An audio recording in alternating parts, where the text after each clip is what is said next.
Hello everybody. देखिए, जो आज का हमारा चैप्टर है नाइन्थ क्लास, हमारी जो चैप्टर नंबर 5 जीवन की मौलिक इकाई, और इंग्लिश में इसको हम बोलते हैं फंडामेंटल यूनिट ऑफ लाइफ, और एनसीईआरटी की बुक है हमारी नाइन्थ साइंस की, विज्ञान की बुक, हरियाणा बोर्ड की जो हमारी बुक है उसका ये वीडियो हमारे पास, और ये 5th लेसन का, 5वें लेसन का सेकंड वीडियो है। हम कोशिश कर रहे हैं आपके लिए कि जो हमारी हरियाणा बोर्ड की बुक है उसका आपके अनुसार वर्णन किया जाए, आपकी ही लैंग्वेज में उसको हम समझाने की कोशिश कर रहे हैं। देखिए, किसी चीज़ को जब हम पढ़ते हैं तो वो माइंड के लिए इतनी पकड़ में नहीं होती, लेकिन जब हम किसी चीज़ को या किसी भी लिखित वस्तु को पढ़ते हैं और साथ साथ में कानों से भी सुन लेते हैं और देख भी लेते हैं तो हमें ज़्यादा याद रहती है। इसलिए वीडियो ज़रूर देखें, और आपका ही ये सिलेबस किया जा रहा है जो आपके पेपर में आता है और जो आपके बोर्ड में है, मंथली सिलेबस होता है, उसी के अनुसार ये वीडियो बनाए जा रहे हैं। तो वीडियो को पूरा देखिए, कंप्लीट देखिए, और जो जो पॉइंट आपको अच्छे लगते हैं उनको नोट करते जाइए। ये जो हमारी एनसीईआरटी की बुक है, ये देखिए कंपटीशन के जो एग्ज़ाम होते हैं, हमारे बड़े बड़े एग्ज़ाम होते हैं, देखिए सीटेट का एग्ज़ाम होता है, स्टेट का एग्ज़ाम होता है, कोई भी एग्ज़ाम होता है तो उसमें क्वेश्चन यहीं से आते हैं, और इसलिए आप इसको अच्छे तरीके से समझिएगा और कोशिश कीजिए कि आप जो है इसको याद कर ले, 2-2 3-3 बार इसको ज़रूर देखें। तो चलिए हम शुरू करते हैं। हमारा जो आज का टॉपिक है एनसीईआरटी की बुक हम कर रहे हैं, और पार्ट नंबर 2 है हमारे पास आज ये, और हम इसमें शुरू करेंगे कोशिका भित्ति से। तो चलिए शुरू कर देते हैं हम। हमारा जो आज का टॉपिक है एनसीईआरटी बुक लेसन नंबर 5, और पाठ का नाम हमारे पास देखिए जीवन की मौलिक इकाई, और इसको फंडामेंटल यूनिट ऑफ लाइफ भी बोलते हैं। आप साथ साथ साइंस में इंग्लिश भी याद कीजिएगा, जो इंग्लिश के वर्ड होते हैं वो बड़े काम आएंगे आपके। तो समझते हैं हमारी जो एनसीईआरटी की बुक है। चैनल को लाइक और सब्सक्राइब ज़रूर कीजिए, हमें इससे आपका प्यार मिलता है। आप देख रहे हैं आपका अपना चैनल physics.edu.rajendra। देखिए हम कोशिका भित्ति की बात कर रहे थे। कोशिका भित्ति होती क्या है, एक बार आप चित्र को देखिए ध्यान से। हमारे पास कोशिका के कई पार्ट दिए गए हैं। कोशिका झिल्ली दिखाई गई है इसमें, ये जो हमने पिछले वीडियो में भी दिखाई थी आपको, सूत्रकणिका दिखाई गई है, जालिका दिखाई गई है, अंतर्द्रव्य जालिका दिखाई गई है, नाभिक दिखाया गया। देखिए ये कोशिका का नाभिक होता है जिसको हम केंद्रक भी बोलते हैं, और ये देखिए ये प्लाज्मा दिखाया गया है यहाँ पे, और ये कोशिका झिल्ली है, और इसके बाद एक होती है हमारी कोशिका भित्ति, अभी हम जिसका वर्णन करेंगे आपके सामने। तो चित्र को जो है ज़रूर बना के देखिए कॉपी में, वीडियो को पॉज कीजिए और चित्र को बना के देखिए। चित्र बनाने में बड़ा आनंद आता है, यदि आप चित्र बनाओगे तो आपको कुछ समझ में भी आएगा।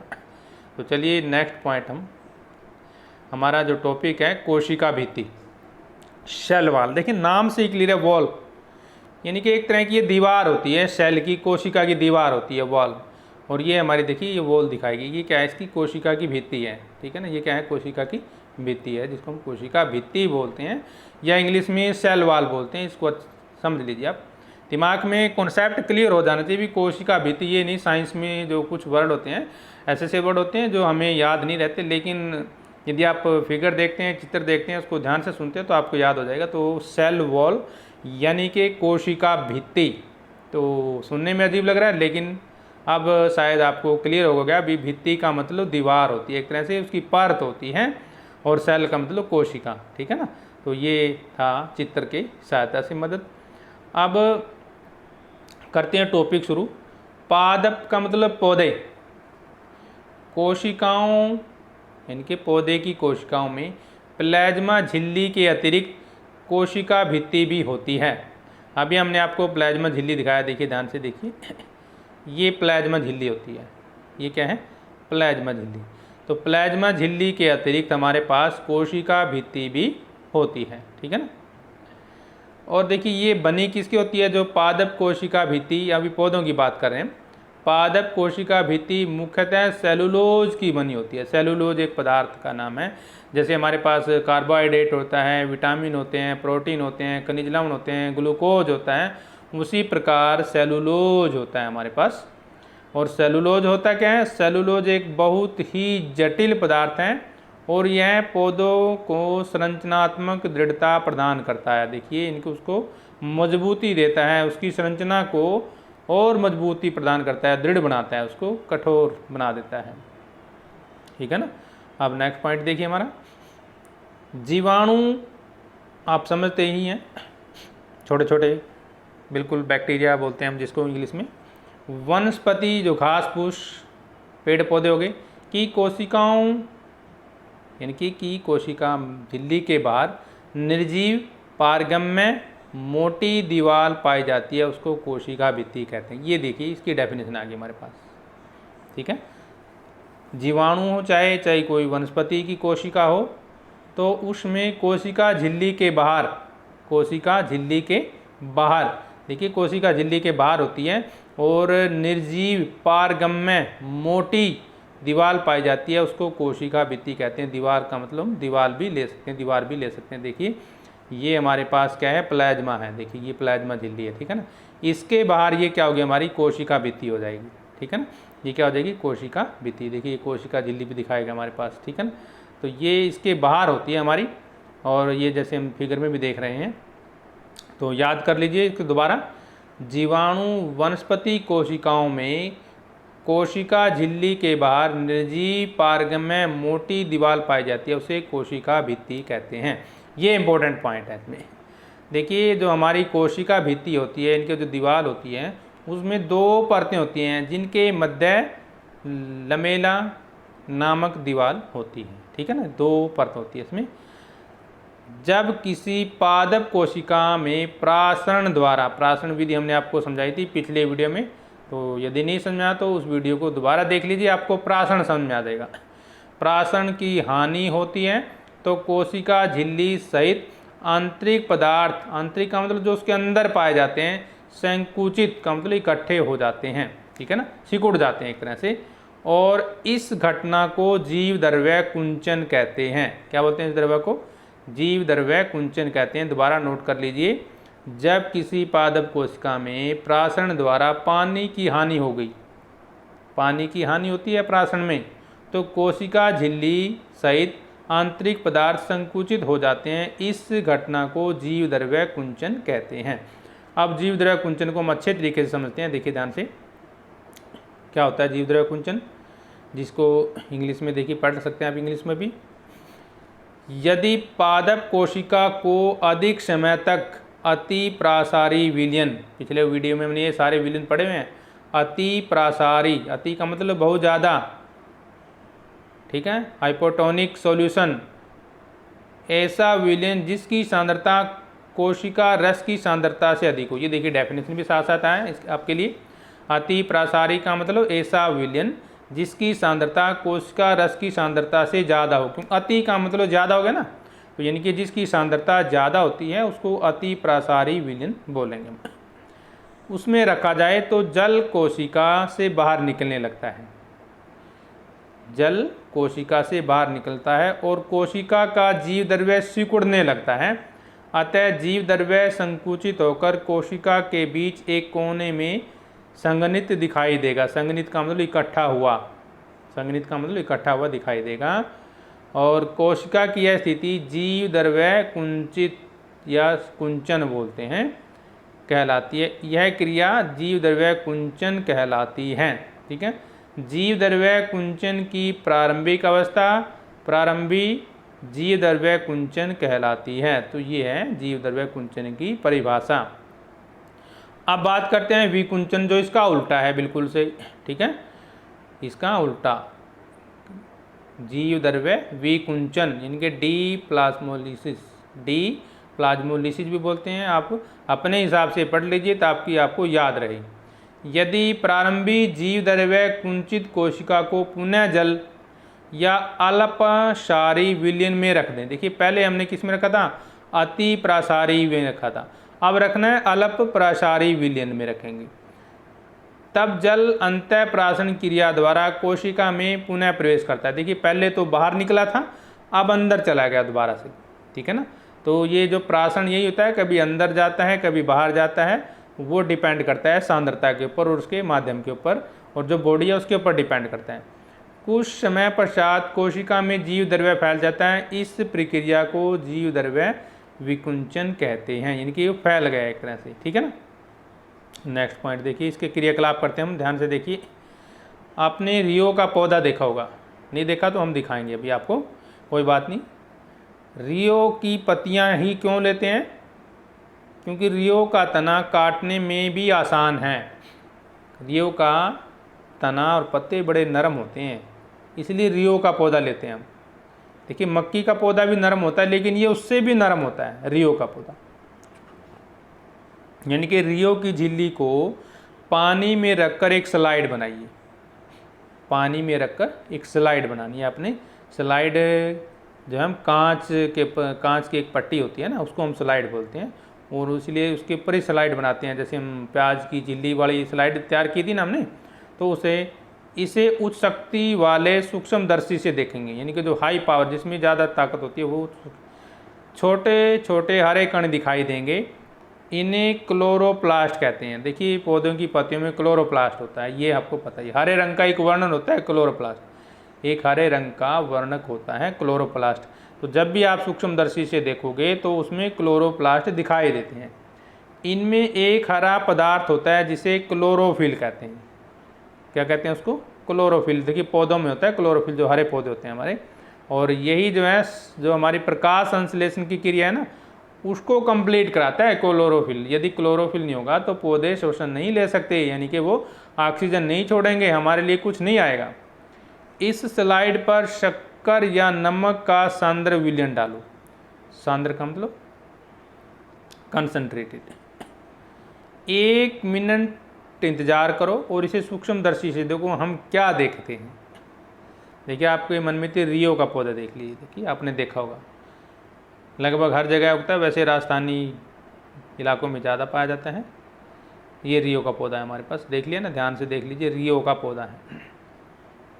अब रियो की पत्तियों को कुछ मिनट तक जल में उबालो। देखिए पहले पानी में था, अब जल में उबालना, पानी में उबालेंगे इसको। इन पत्तियों की सभी कोशिकाएं मर जाएंगी। अब एक पत्ती को स्लाइड पर रखो और सूक्ष्मदर्शी से देख लो। स्लाइड पर रखी इस पत्ती पर शक्कर अथवा नमक की सांद्र विलयन डालो। 1 मिनट प्रतीक्षा करो, पुनः सूक्ष्मदर्शी से देखो हम क्या देखेंगे कि जीव द्रव्य कुंचन हुआ है। क्या होगा? जीव द्रव्य कुंचन होगा। तो इस क्रियाकलाप से हमें क्या फायदा होगा देखने का या करने का? इससे पता लगता है कि केवल जीवित कोशिकाओं में ही प्राशन द्वारा जल अवशोषण की क्षमता होती है, न कि मृत कोशिकाओं में प्राशन की क्रिया नहीं होगी। क्लियर है? देखिए कोशिका भित्ति पौधों, कवक तथा बैक्टीरिया की कोशिकाओं को अपेक्षाकृत कम तनु विलयन में बिना फटे बनाए रखती है, यानी कि अल्प प्राशन दाबी विलयन।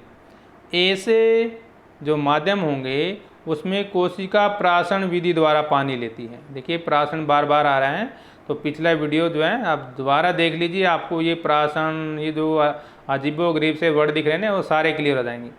तो इससे क्या होगी? कोशिका फूल जाएगी और कोशिका भित्ति के ऊपर दबाव डालती है। देखिए जब कोई चीज़ फूलेगी तो वो दबाव जरूर डालती है कहीं ना कहीं, चाहे कहीं भी डाले।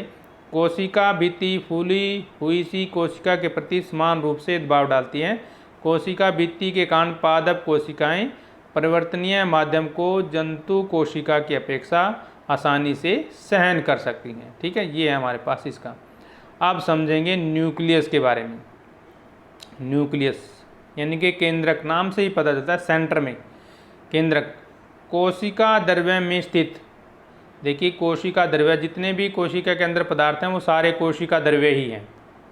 हम नेक्स्ट वीडियो में सारे के सारे कोशिका द्रव्य आपके सामने लेकर आएंगे क्या क्या होते हैं। ठीक है, वह संरचना जो जीव द्रव्य की कोशिकाओं को संचालित करता है।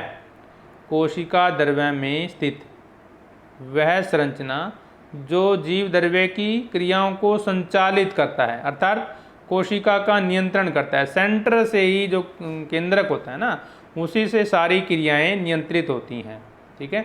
जैसे हमारा देश है, हमारे देश में भी क्या है, केंद्रक, एक सेंट्रल गवर्नमेंट होती है ना, जिसको हम केंद्रीय सरकार बोलते हैं। तो वहीं से सारी गवर्नमेंट चलती है, सारा देश वहीं से चलता है। इसी प्रकार जो हमारी कोशिकाएं होती हैं, कोशिकाएं भी केंद्रक से चलती हैं, सारा कार्य वहीं से चलता है, वहीं से निर्धारण होता है भी किसको क्या काम करना है, ठीक है। और इसी को हम बोलते हैं केंद्रक।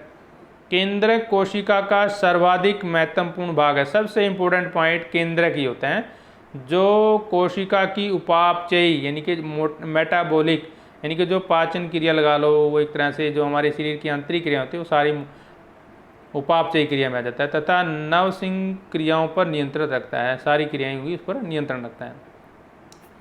दूसरा देखिए, सामान्यतः एक केंद्रक होता है, किंतु कभी कभी दो केंद्रक भी हो सकते हैं, लेकिन वो किस में होंगे, पैरामीशियम में हो सकते हैं, या अनेक केंद्रक जैसे बाउचेरिया में। देखिए पैरामीशियम में दो केंद्रक हो गए, और अनेक केंद्रक किसमें है, बाउचेरिया में। नोट कर लीजिए, ये एग्जाम में आते हैं पॉइंट, बड़े बड़े एग्जाम देते हो ना, ये छोटे छोटे पॉइंट आते हैं, नोट कर लीजिए। एक केंद्रक तो सभी जीवों में है लगभग, लेकिन दो किसमें है, पैरामीशियम में, और अनेक किसमें है, बाउचेरिया में पाए जाते हैं। और जो हमारे रॉबर्ट ब्राउन थे, उन्होंने पादप कोशिकाओं में केंद्रक खोजा था सन 1831 में। क्लियर है पॉइंट। कोशिका की आकृति और आकार देखिए, अब हम कोशिकाएं दिखाते हैं आपको, ठीक है। कोशिकाओं का आकार देखिए, shape and size of cell, पता नहीं कितने प्रकार की होती हैं अलग अलग तरह की होती हैं। हमारी बॉडी में तो पता नहीं कितने प्रकार की हैं। कहीं हमारे बॉडी में लाल रक्त कणिकाएँ यानी कि रेड ब्लड सेल हैं, कहीं पे वाइट जो हमारी वाइट ब्लड सेल हैं जिसको श्वेत भी बोलते हैं, श्वेत कणिकाएँ भी बोलते हैं, कहीं पट्टिकाणु हैं, कहीं हमारी हड्डियों में भी सेल होती है, हमारी मसल्स में भी सेल होती है, हमारे बालों में भी सेल होती है, हमारे मतलब ऐसा कोई पार्ट नहीं है जहाँ पे सेल नहीं, और सभी जगह सेल अलग अलग पाई जाती हैं, अलग अलग फॉर्मेशन होती है उनकी। देखिए कहाँ कहाँ होती है उनकी साइज देखिए। पहले पेशी रेशा, एक तो सेल इस तरह की होती है, और दूसरी रक्त कोशिका देखिए, हमारी जो ब्लड सेल है, ध्यान से देखिए। पेशी देखा है आपने, हमारी जो मसल्स होती है ना, उसमें इस तरह की सेल्स होती हैं, ठीक है ना, जैसे जोंक होती है। रक्त कोशिका जैसे ये रेड ब्लड सेल है, उसमें इस तरह की होती हैं, और दूसरी ब्लड में इस तरह की होती हैं।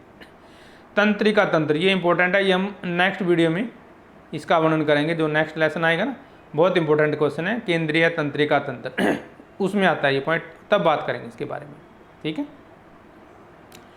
ये गोलियाँ होगी, और ये घनाकार होगी, और ये स्तंभाकार होगी, ये पादप रेशा होगी, और ये एक कोशिका होगी। तो ये हमारे पास कोशिकाओं के विभिन्न आकार और साइज बम जिसको बोलते हैं। तो आप लिख सकते हैं, यदि केंद्र कोशिका के आकार आते हैं, गोलाकार होती हैं, घनाकार होती हैं, स्तंभाकार होती हैं, पादप रेशे की तरह होती हैं, एक कोशिका दी गई, और ये कोशिका के साइज दिए हुए, ठीक है। रुधिर कोशिकाएं देखिए, दोबारा एक बार और चेक कर लीजिए, इस तरह भी हो सकती हैं, सेम ऊपर वाली सिस्टम है। रुधिर कोशिकाएं दिखा रखी हैं ये, और आगे देखिए तंत्रिका तंत्र दिखाया गया है हमारे पास, ये वाला तंत्रिका तंत्र। ये देखिए हमारे जो वसा होती है, फैट होती है ना बॉडी में, चिकनाई जिसको बोलते हैं, ये उसमें होती हैं। ये देखिए हमारे शुक्राणु की कोशिकाएं किस तरह की होती हैं, और हमारी जो बोन होती है, हड्डियाँ होती हैं, उसमें किस तरह की होती हैं। और ये देखिए अंडाणु में कोशिका किस तरह की होती हैं तो ये कोशिकाओं के प्रकार हैं, ये हमारी बॉडी की हैं सारी, ये किसकी हैं, हमारी बॉडी की दी गई हैं, शरीर मानव शरीर की विभिन्न कोशिकाएं। देखिए और भी देख लीजिए हम आपको, अब कलर्ड टाइप में जो ये ब्लड सेल है, जो हमारी लाल रक्त कणिकाएँ होती हैं ब्लड सेल, उसमें भी पाई जाती हैं।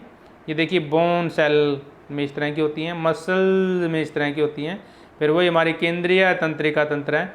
ये देखिए हमारा जो स्पर्म है, और ये फैट है, और ये ओम है, अंडाणु बोलते हैं, और ये शुक्राणु होता है, और ये फैट सेल होती है, ठीक है ना। तो ये हमारी बॉडी में विभिन्न प्रकार की सेल यानी कि कोशिकाएं। कोशिकाओं की एक विशेषता यह भी है कि उनकी आकृति एवं आकार एक समान नहीं है।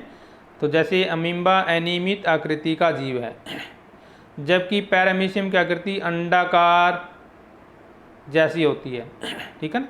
ठीक है, अलग अलग सिस्टम होता है। बहुकोशिकीय जीवों के शरीर में उपस्थित कोशिकाएं चपटी, गोल, अंडाकार, घनाकार या अनियमित आकार की भी हो सकती हैं। साथ ही कुछ कोशिकाएं छोटी और कुछ कोशिकाएं बड़ी भी हो सकती हैं, उसकी भी हम चर्चा करेंगे। आप इसमें देखिए इंपॉर्टेंट पॉइंट आपके लिए याद रखने के लिए। सबसे बड़ी कोशिका शुतुरमुर्ग नामक पक्षी का अंडा, सबसे बड़ी कोशिका यही है। सबसे छोटी कोशिका माइकोप्लाज्मा नामक जीव की। इंपॉर्टेंट पॉइंट है, याद कर लीजिए, पेपर में आते हैं हर बार। सबसे लंबी कोशिका तंत्रिका कोशिका, जो भी हमने देखी थी, जो 1 मीटर तक लंबी हो सकती है। तो ये हैं कोशिकाओं के बारे में इंटरेस्टिंग क्वेश्चन जो आपको याद होने चाहिए। आप करते हैं क्रोमोसोम के बारे में। क्या होते हैं क्रोमोसोम? बड़ा इंपॉर्टेंट टॉपिक है हमारे बॉडी का क्रोमोसोम, क्योंकि जीवों का जो निर्धारण है वो क्रोमोसोम करते हैं। लड़का या लड़की होगा तो वो क्रोमोसोम पे डिपेंड करते हैं, और क्रोमोसोम हर जीव में अलग अलग होते हैं। चलो पढ़ते हैं, देखते हैं क्या है इसमें। केंद्रक में क्रोमोसोम होते हैं। क्या होते हैं? क्रोमोसोम होते हैं जो कोशिका विभाजन के समय छड़ाकार दिखाई पड़ते हैं। केंद्रक में क्या होंगे भी? क्रोमोसोम होते हैं, और जो कैसे दिखाई देते हैं? छड़ाकार। छड़ का मतलब जैसे इस तरह डंडा होता है ना, सिंगल, इस तरह का वो हो सकता है। क्रोमोसोम को हम गुणसूत्र भी बोलते हैं। हिंदी में क्या बोलते हैं? गुणसूत्र।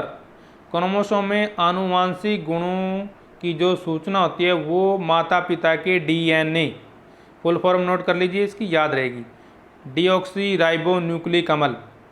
डीऑक्सी राइबो न्यूक्लिक अम्ल। डीएनए देखिए आपके सिलेबस में नहीं है, हम 10th क्लास में इसको अच्छे तरीके से आप पढ़ेंगे, लेकिन फिर भी बता देते हैं। डीएनए एक ऐसा पदार्थ है जो हर जीव में पाया जाता है, और जो एक हेरिडिटी फैक्टर होता है, और ये हमारे जो पेरेंट्स होते हैं, माता पिता होते हैं, उन्हीं से ये हमें मिलता है। किसी जीव का निर्धारण डीएनए ही करता है। अगर हमें किसी व्यक्ति के बारे में जानना है तो डीएनए का ही टेस्ट करते हैं। कई बार आपने टीवी पे सुना होगा ना, खबरें आती हैं, उसका डीएनए टेस्ट किया गया, तो डीएनए टेस्ट से हमें पता चल जाता है कि हम किसके पूर्वज हैं, हमारा जो पेरेंट्स हैं वो कौन होते हैं, तो मिलान करके हम पता कर सकते हैं। और फुल फॉर्म क्या है डीएनए की? याद कर लीजिए, डीऑक्सी राइबो न्यूक्लिक अम्ल काम आएगी। डीऑक्सी राइबो न्यूक्लिक अम्ल, एसिड, एक अम्ल एसिड होता है। अणु के रूप में अगली संतति में जाते हैं, तो यानी कि जो माता पिता के हमारे गुण होते हैं वो डीएनए के रूप में अगली संतान में चले जाते हैं। तो देखिए आपने देखा होगा, तो माँ बाप से कई गुण हमारे मिलते हैं। कई गुण तो हमें जो है वैसे इन्वायरमेंट के हिसाब से अर्जित करते हैं। जैसे मान लो पढ़ा लिखा आदमी है, मान लो एक आदमी ग्रेजुएट है, पढ़ा लिखा है, डॉक्टर है, इंजीनियर है, ज़रूरी नहीं है भी वो डॉक्टर है और उसका पुत्र भी डॉक्टर बनेगा, ऐसा नहीं है। लेकिन कुछ गुण होते हैं जो माता पिता से ट्रांसफ़र हो सकती हैं। तो जैसे उसकी शकल सूरत थोड़ी बहुत ही ट्रांसफ़र हो जाती है, उसके आंतरिक गुण कुछ होते हैं वो ट्रांसफ़र हो जाते हैं, काफ़ी चीज़ें ट्रांसफ़र होती हैं, ठीक है ना। इनके अणु के रूप में अगली संतति में चले जाते हैं, अगले परिवार में चले जाते हैं, अगली पीढ़ी में चले जाते हैं। क्रोमोसोम डीएनए तथा प्रोटीन के बने होते हैं। इसको नोट कर लीजिए पॉइंट को, बहुत इंपॉर्टेंट पॉइंट है। कई बार 1 नंबर में आ जाता है, क्रोमोसोम किसके बने होते हैं, तो आप लिखेंगे क्रोमोसोम डीएनए तथा प्रोटीन के बने होते हैं, ठीक है ना। किसके बने होते हैं? डीएनए प्रोटीन के बने होते हैं। क्रोमोसोम डीएनए और प्रोटीन के बने होते हैं, ठीक है। डीएनए अणु में कोशिका के निर्माण व संगठन की सभी आवश्यक सूचनाएं होती हैं। सारी इन्फॉर्मेशन डीएनए में होती है, इसलिए डीएनए टेस्ट करते हैं हम। डीएनए के क्रियात्मक खंड को हम जीन कहते हैं। क्या बोलते हैं? जीन। जो डीएनए का छोटा खंड है उसको क्या बोलते हैं? जीन बोलते हैं। जो कोशिका विभाजित नहीं हो रही उसमें यह डीएनए क्रोमेटिन पदार्थ के रूप में विद्यमान रहता है, ठीक है ना। मतलब जो नहीं टूटते उसमें किसके रूप में रहेगा? क्रोमेटिन के रूप में रहता है। और क्रोमेटिन होता क्या है? क्रोमेटिन पदार्थ धागे की तरह की रचनाओं की एक जटिल जाल का पिंड होता है, मतलब ऐसे एक जाल सा है ये, तो ठीक है ना। कभी भी कोशिका विभाजित होने वाली होती है तो यह तब क्रोमोसोम में संगठित हो जाता है, ठीक है। अब देखिए, क्योंकि हम क्रोमोसोम हमने लगा रखी थी ना, उसको हम गुणसूत्र बोलते हैं। उसकी छोटी सी परिभाषा आप कैसे लिखोगे?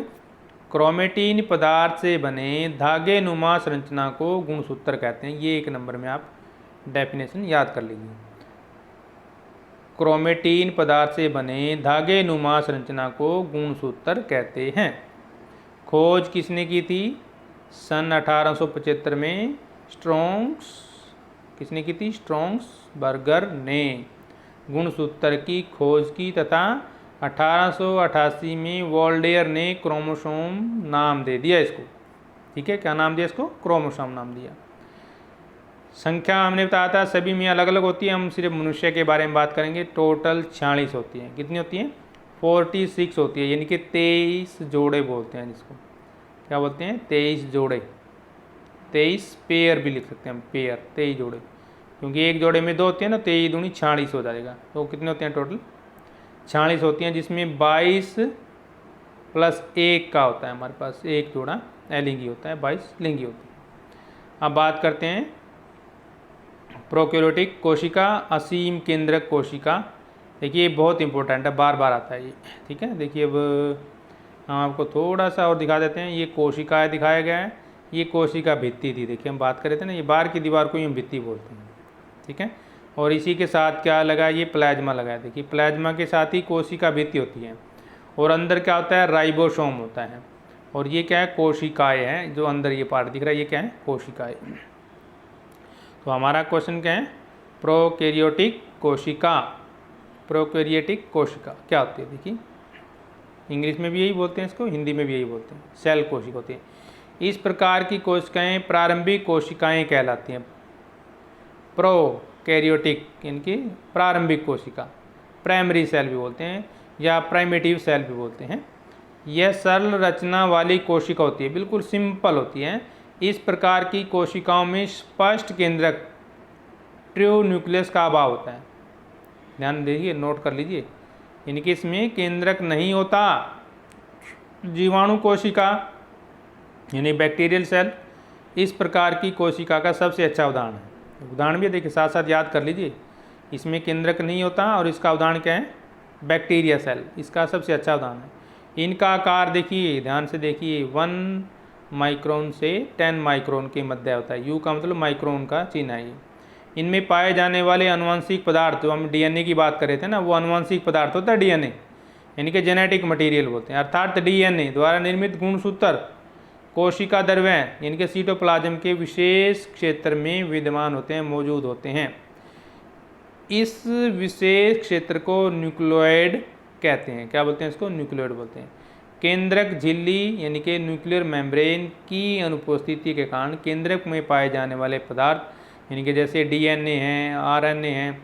डीएनए डीऑक्सी राइबोन्यूक्लिक अम्ल, ये राइबोन्यूक्लिक एसिड हो जाएगा। प्रोटीन आदि कोशिका द्रव्य के संपर्क में रहते हैं। कोशिका द्रव्य में राइबोसोम के कण होते हैं, परंतु अन्य कोशिकांगों का अभाव होता है। दूसरे कोशिकांग इसमें नहीं होते। प्रकाश संश्लेषी जीवाणु में हरित लवक प्लाज्मा झिल्ली द्वारा निर्मित थैलीनुमा संरचना में मौजूद होता है। ठीक है, अब करते हैं यूकोरियोटिक कोशिका, इनके समीप केंद्रक में। ये देखिए यूकोरियोटिक कोशिका का चित्र दिखाया गया हमारे पास। इसमें न्यूक्लियस दिखाया गया, न्यूक्लियस, और माइटोकॉन्ड्रिया दिखाया गया यहाँ पे, राइबोसोम और एंडोप्लाज्मिक रेटिकुलम दिखाया गया। ठीक है, तो डेफिनेशन पढ़ते हैं क्या आती है। वैसी कोशिकाएं जो पूर्ण रूप से विकसित होती हैं, देखिए ये जो है पूर्ण रूप से विकसित हैं, उसको क्या बोलते हैं? यूकेरियोटिक कोशिकाएं। इस प्रकार की कोशिकाएं विषाणु, जीवाणु तथा नील हरित शैवाल ब्लू ग्रीन एलगी को छोड़कर सभी पौधे जीव जंतु में पाई जाती है। देखिए किस में नहीं है ये? वायरस में नहीं है, ये जीवाणु में नहीं है, वायरस में नहीं, जीवाणु में नहीं, नील हरित शैवाल में नहीं, लेकिन है किसके? सभी पौधों में है और सभी जंतुओं में होती है ये यूकेरियोटिक कोशिका। क्लियर है पॉइंट? यह रचनात्मक आधार पर पूर्ण विकसित कोशिका होती है। ये फुली विकसित है, वो नहीं थी ना, इसका आकार बड़ा है। इस प्रकार की कोशिका में पूर्ण विकसित केंद्रक होता है, फुली विकसित होता है। इसमें इसका मतलब इसमें केंद्रक होता है, उसमें केंद्रक नहीं था, जो चारों ओर से दोहरी झिल्ली द्वारा घिरा होता है। कोशिका द्रव्य में झिल्ली युक्त कोशिकांग उपस्थित होते हैं। देखिए कोशिकांग के बारे में पढ़ेंगे अगले वीडियो में, कोशिका में कितने अंग होते हैं वो सारे हम रिवाइज करेंगे। इनमें गुणसूत्र की संख्या एक से ज़्यादा हो सकती है। अब देखिए हम डिफरेंस कर ले, जो आपके एग्जाम में काम आने वाली बातें वो करते हैं। प्रोकैरियोटिक या असीम केंद्रक कोशिका, यूकैरियोटी अथवा समीम केंद्रक कोशिका में क्या अंतर है? नंबर 1, ये किससे बनती है? अमीना शर्करा से या अमीनो शर्करा से बनती है। और क्या होती है? कोशिका भित्ति होती है। पादप कोशिकाओं में सेलुलोज की बनी पादप भित्ति होती है, ठीक है ना। नंबर 2, झिल्ली युक्त कोशिकांग नहीं होते। झिल्ली युक्त कोशिकांग पाए जाते हैं, गुणसूत्र एकल होते हैं। एकल का मतलब एक, डीएनए आरएनए का बना होता है। गुणसूत्र एक से अधिक हो सकती हैं और डीएनए के बने होते हैं। इसमें दोनों हैं, डीएनए और आरएनए। इसमें केवल डीएनए। केंद्र का पाया जाता है, सत्य केंद्रक होता है, ट्रू। इसमें नहीं। राइबोसोम 17S प्रकार के, राइबोसोम 80S प्रकार के होते हैं, ठीक है। अब आ गया अभी जीव द्रव्य। तो जीव द्रव्य क्या है? कोशिका में जो भी पदार्थ है सारे जीव द्रव्य है, चाहे कुछ भी हो, जो भी आपको नाम याद है सब कुछ जीव द्रव्य में लिख डालिए। होते क्या है? डेफिनेशन पे चलते हैं। कोशिका में, कोशिका झिल्ली के अंदर केंद्रक को छोड़कर संपूर्ण पदार्थों को कोशिका द्रव्य कहते हैं। देखो भाई, सिर्फ केंद्रक को छोड़ दो। किसको छोड़ दो? केंद्रक को छोड़ दो, बाकी सारे क्या हैं? कोशिका द्रव्य है। ये आ जाता है केंद्रक में क्या पाया जाता है और बिना केंद्र के क्या पाया जाता है, ये क्वेश्चन आ जाता है। सीटोप्लाज्म भी बोलते हैं। अब देखिए इंपॉर्टेंट पॉइंट क्या है? यह सभी कोशिकाओं में पाया जाता है, सब में होगा। तो ना का मतलब ही नहीं, कोई खाना नहीं ना का। कोशिका झिल्ली के अंदर तथा केंद्रक झिल्ली के बाहर रहता है, सेंटर में नहीं है, उसके बाहर है।